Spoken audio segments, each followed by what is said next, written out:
चलो ठीक है, देखते हैं।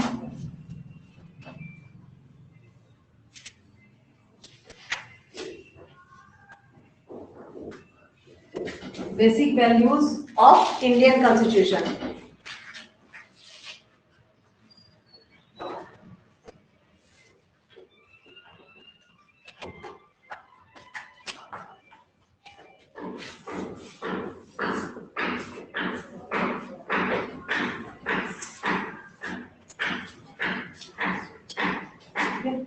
यानी भारतीय संविधान के आधारभूत मूल्य,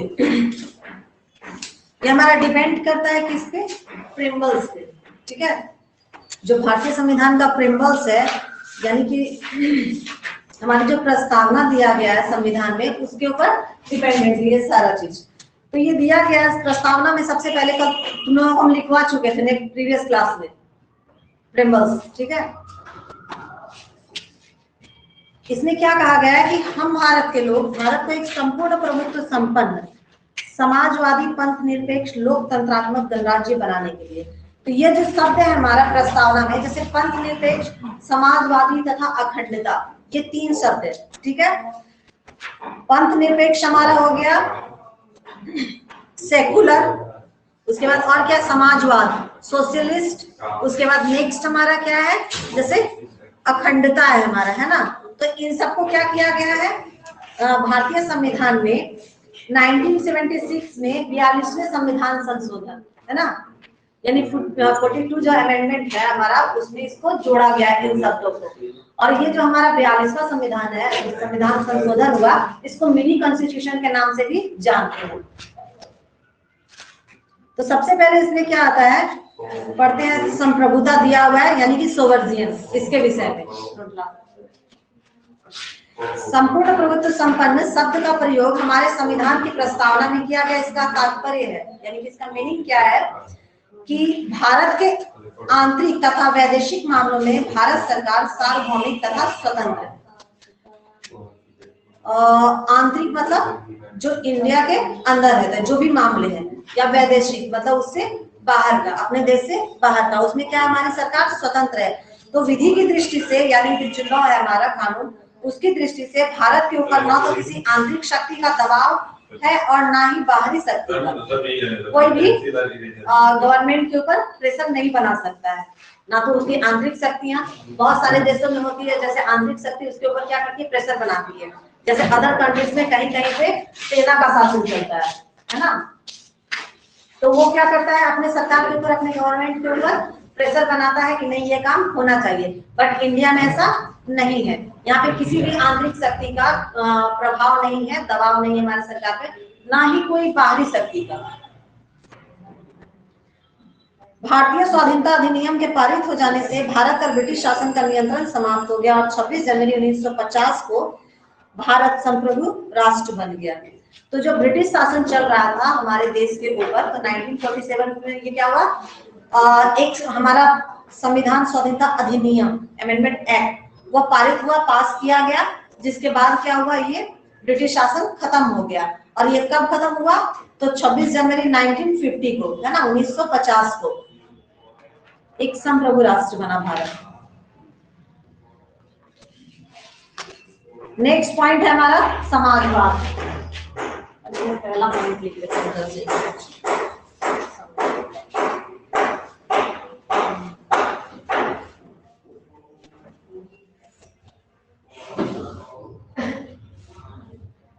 लिखेंगे, हाँ, इसको पॉइंट वाइज नोट करते जाओ, फिर पॉइंट नोट करना ना, उसको डील कर रहे हैं, समझा रहे हैं।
सोशलिस्ट। दूसरा पॉइंट क्या है हमारा? सोशलिस्ट यानी कि समाजवाद।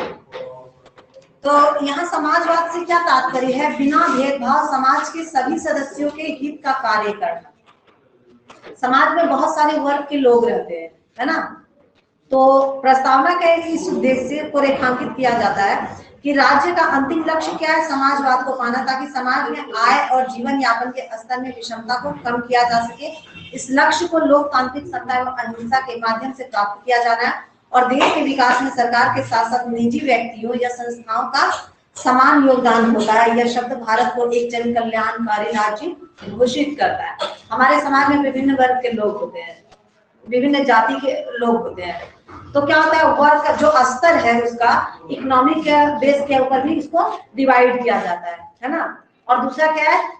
किसी समुदाय या जाति विशेष पे भी डिवाइड किया गया है। तो इसमें बोला जा रहा है कि समाजवाद से तात्पर्य है कि बिना भेदभाव, उन सब में बिना भेदभाव किए सभी में क्या लाना है? सिमिलरिटी लाना है, यानी कि समानता लाना है। किसी को भी उसके जाति के हिसाब से या उसके धर्म के हिसाब से या फिर उसके इकोनॉमिक स्टेटस के हिसाब से उसका शोषण नहीं किया जा सके। ठीक है, इसके ऊपर ध्यान दिया गया है कि उसको एक समान रूप से सभी को जो वैल्यू है उसके अनुसार से जीने का हक है और वो स्तर उसको प्रदान किया जाना चाहिए। इसके लिए सरकार जो है हमारी अलग अलग योजनाएं चलाती है ना? नेक्स्ट क्या है हमारा? धर्मनिरपेक्ष या पंथ निरपेक्ष जिसको कहते हैं, यानी कि सेकुलर, है ना?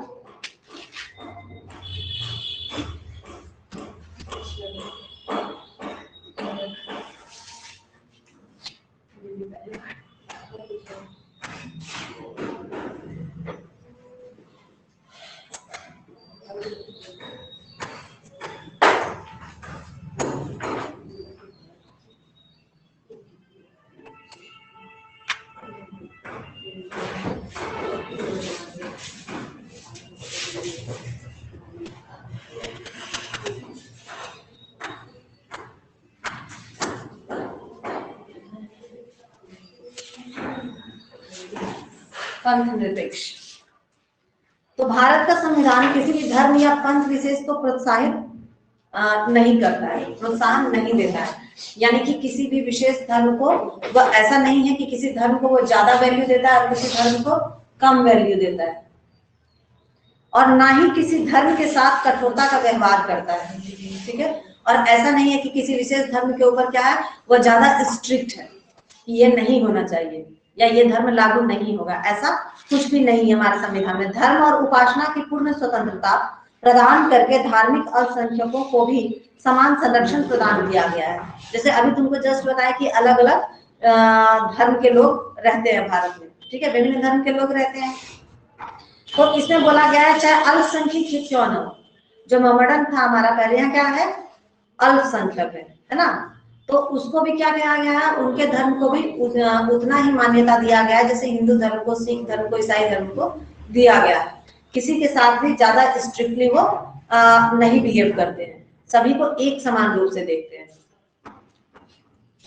और क्या है दिया हुआ इसमें, हमारे देश में धर्म एक व्यक्तिगत मामला है और शासन किसी धर्म से जुड़ा हुआ नहीं है। वह न तो किसी धर्म का प्रचार करता है, ना ही इसमें हस्तक्षेप। हमारे देश के सभी नागरिकों का उसके धार्मिक विश्वासों तथा व्यवहारों की ओर ध्यान दिए बिना कल्याण सुनिश्चित करने का प्रयास किया जाता है। यह स्पष्ट करता है कि राज्य द्वारा संचालित या राज्य से मान्यता प्राप्त शैक्षणिक संस्थानों में विशेष धार्मिक शिक्षा नहीं दी जा सकती। किसी भी धर्म का ऐसा नहीं है कि गवर्नमेंट कहती है कि इस धर्म की पुस्तक को स्कूलों में पढ़ाया जाए, धार्मिक ग्रंथों को स्कूलों में नहीं पढ़ाया जाता है, ठीक है।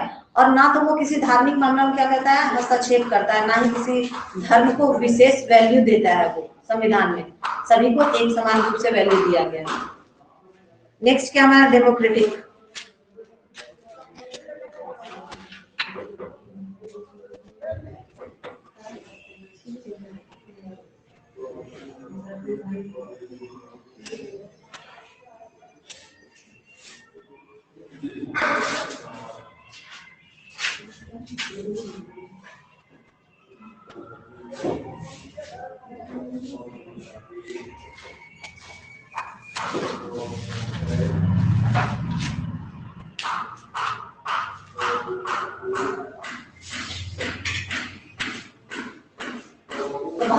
लोकतांत्रिक देश है, इसमें क्या होता है, जनता का शासन चलता है, ठीक है।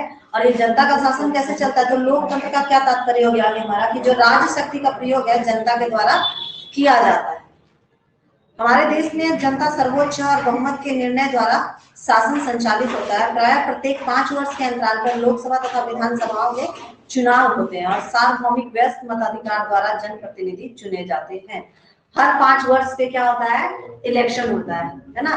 और जो हमारी पब्लिक है, जनता है, वो क्या करती है, अपने नेता को, अपने लीडर को चुनती है।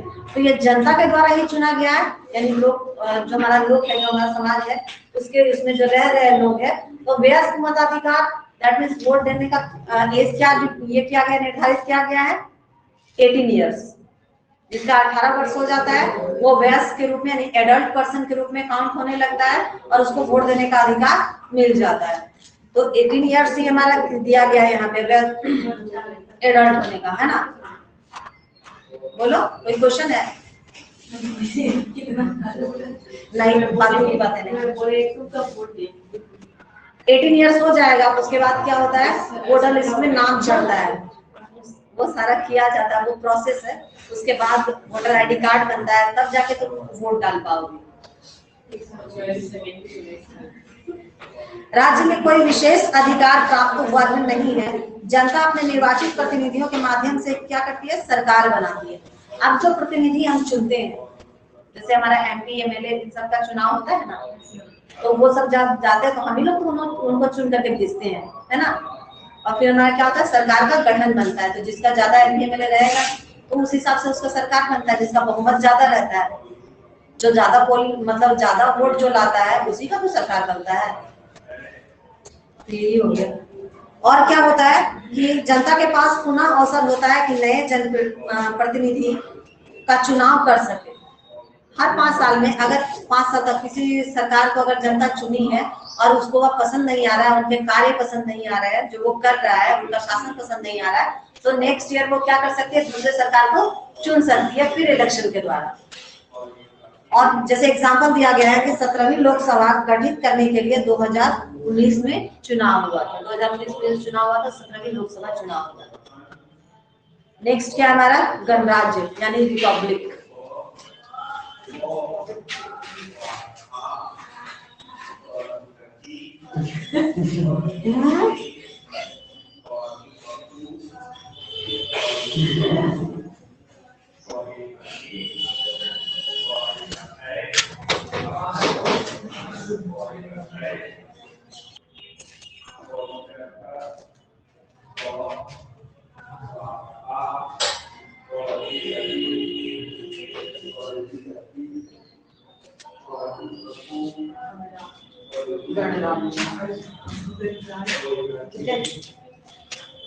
तो गणराज्य का मतलब क्या होता है, भारत एक गणराज्य, यानी गणराज्य की संकल्पना उस राज्य का प्रतीक है जिसमें राज्य के अध्यक्ष का पद वंशानुगत न होकर निर्वाचित होता है ना।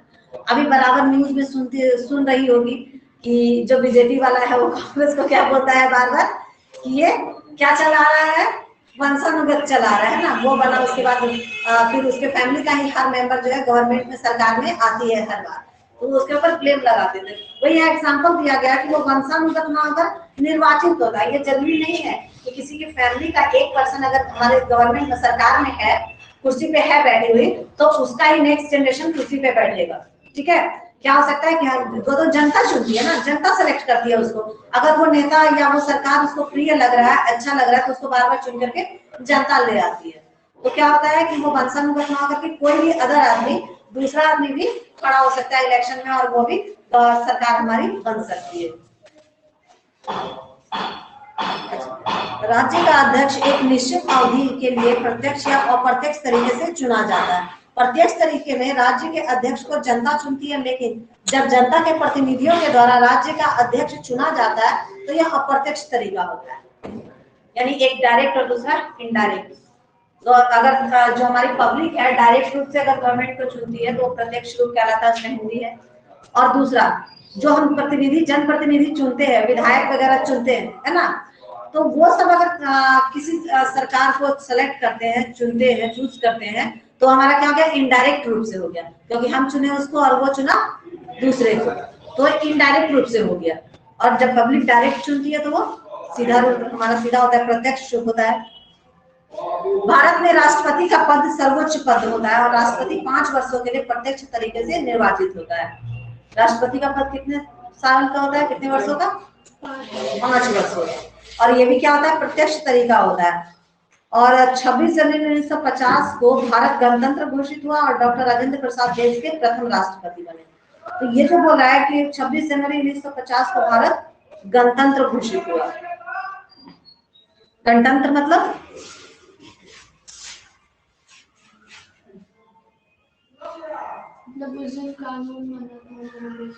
26 जनवरी को क्या हुआ था, लॉ एंड ऑर्डर जो है हमारा फोर्स में आया था, यानी कि संविधान हमारा लागू हुआ, ठीक है। तो इसीलिए 26 जनवरी को हम लोग गणतंत्र दिवस के रूप में मनाते हैं, रिपब्लिक डे के रूप में। और 15 अगस्त को हम लोग इंडिपेंडेंस डे के रूप में मनाते हैं, स्वतंत्रता दिवस के रूप में। नेक्स्ट हमारा क्या था, और जो डॉक्टर राजेंद्र प्रसाद थे वो हमारे देश के प्रथम राष्ट्रपति थे, पहले first president of India. Next आता है हमारा जस्टिस।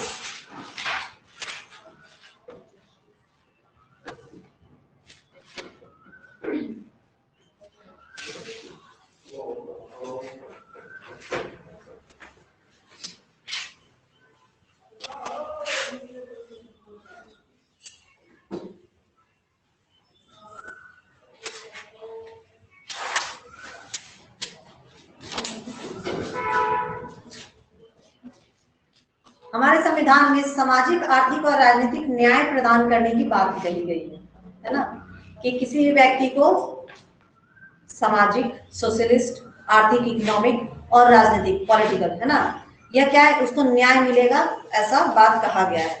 तो सामाजिक न्याय से अभिप्राय क्या है कि नागरिकों के बीच जाति, वर्ण, लिंग, धर्म, जन्म स्थान के आधार पर कोई भेदभाव नहीं किया जा सकता है। देखो हम लोग तो सब जान रहे हैं जाति, है ना, वर्ण भी जान रहे हैं, और नेक्स्ट हमारा क्या आता है, लिंग, यानी स्त्री और पुरुष, ठीक है। इसमें भी भेदभाव नहीं किया जाना, धर्म के स्थान पे, ना जन्म के स्थान पे। जरूरी नहीं है कि वो अगर किसी अदर जगह जन्म लिया है, या फिर अदर जगह कहने से मतलब है निम्न वर्ग में जन्म लिया है या उच्च वर्ग में जन्म लिया है, या फिर वो स्त्री है या पुरुष है। तो इसमें क्या है कि बहुत जगह में ऐसा होता था कि अगर स्त्रियां जो है पुरुषों के बराबर टाइम वर्क करती है, बराबर वर्क करती है, तो भी उसको पेमेंट कम दिया जाता था, है ना। तो क्या होता था, डिफरेंस होता था, ये तो अन्याय हो गया। बट उसको क्या किया गया, बोला कि ऐसा भेदभाव नहीं होना चाहिए, एक समान काम करता है तो एक समान वेतन भी मिलना चाहिए, उसको पैसा भी मिलना चाहिए। अच्छा, सरकारी नौकरी के अवसर सभी लोगों को समान रूप से प्राप्त हो, जितने भी लोग। आर्थिक न्याय से तात्पर्य क्या है कि उत्पादन एवं वितरण के साधनों का न्यायोचित वितरण हो और धन संपदा का केवल कुछ ही हाथों में केंद्रीकरण न हो। जो हमारा उत्पादन एवं वितरण प्रणाली का साधन बोल रहा है, तो उत्पादन एवं वितरण प्रणाली क्या है, जैसे राशन दुकान वगैरह है ना, तो उन सब में क्या होता है, अनाज मिलता है। सरकार क्या करते हैं, जो गरीब वर्ग के लोग होते हैं उनको चिन्हित किए हैं कि ये जो है गरीबी रेखा के नीचे आ रहे हैं या गरीब वर्ग के लोग हैं, तो इनको हम क्या करेंगे, अनाज उपलब्ध करवाएंगे ताकि ये भूखे ना रहे। जो हाई वर्ग के हैं, उच्च वर्ग के लोग हैं, वो तो अपना सामान मतलब दैनिक जीवन का जो भी है जरूरत, नीड्स, उसको आराम से इजिली पूरा कर लेता है। और जो निम्न वर्ग के लोग हैं, जब तक वो मजदूरी नहीं करेंगे, काम नहीं करेंगे, तब तक वो उनके घर में खाना नहीं बनेगा। तो सरकार क्या करती है, पर मंथ कुछ यूनिट्स जो है आदमी के ऊपर ऐसे फिट किया गया है कि एक आदमी को इतना यूनिट दिया जाएगा। तो उस हिसाब से जितना भी मेंबर होता है उसके घर में, तो उस हिसाब से कलेक्ट करके उसको ऐड करके पर मंथ दिया जाता है कि कम से कम वो दाल चावल खा करके अपना भूखा ना रहे, अपने जीवन यापन कर सके, अगर वो सर्विस नहीं भी करता है तो। और वो जो हमारा अनाज वितरण प्रणाली के द्वारा वो काफी सस्ते रेटों पे उपलब्ध कराया जाता है। तो इस तरह से वो क्या करता है, सिमिलरिटी लाता है। और बोला है कि धन संपदा का केवल कुछ ही हाथों में केंद्रीकरण ना हो। तो जो भी हमारा धन संपदा, चाहे वो कुछ भी हो, मिनरल्स वगैरह ही है या फिर कोई भी क्षेत्र ले लो, तो उसमें बोला किसी एक व्यक्ति विशेष को नहीं देना है, किसी एक व्यक्ति विशेष के हाथ में सारा अधिकार नहीं देना है, बस उसके ऊपर जो है सभी लोगों का एक समान अधिकार है ना। संविधान ये सुनिश्चित करता है कि सभी नागरिकों को जीविका के पर्याप्त साधन प्राप्त हो और समाज की भौतिक संपदा के स्वामित्व और नियंत्रण का बंटवारा इस प्रकार हो कि उससे सामूहिक हित सर्वोत्तम रूप से सिद्ध हो। या क्या बोला, समाज की भौतिक संपदा, ठीक है, और जीविका का पर्याप्त साधन। अगर काम नहीं मिलता है तो गवर्नमेंट क्या करती है, रोजगार गारंटी योजना के तहत दिया ना काम, वर्ग जो गरीब वर्ग के लोग हैं या मजदूर वर्ग के लोग हैं, अगर उनको काम नहीं मिलता है कहीं सपोज करो, तो वो क्या करते हैं, सरकार रोजगार गारंटी योजना के तहत उनको काम देती है कि इतना दिन तुमको काम मिलेगा, तुम यहाँ कर सकते हो आराम से। तो इस तरह से भी वो क्या कर रहा है, लेवल कर रहा है, काम उसको अवेलेबल करवाया जा रहा है, तो संतुलन बन रहा है समाज में।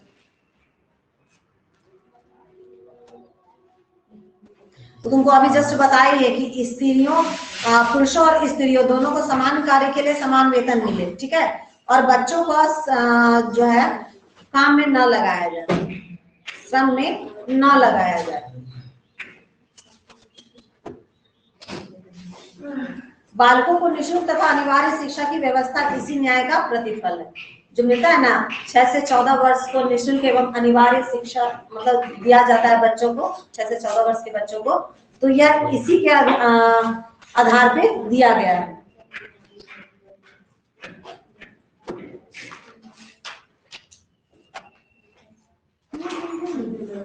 नेक्स्ट क्या हमारा, लिबर्टी यानी कि स्वतंत्रता। अच्छा ठीक है, तो ये जो है नेक्स्ट आधा बच गया है, तो हम नेक्स्ट क्लास में बता देंगे, ठीक है।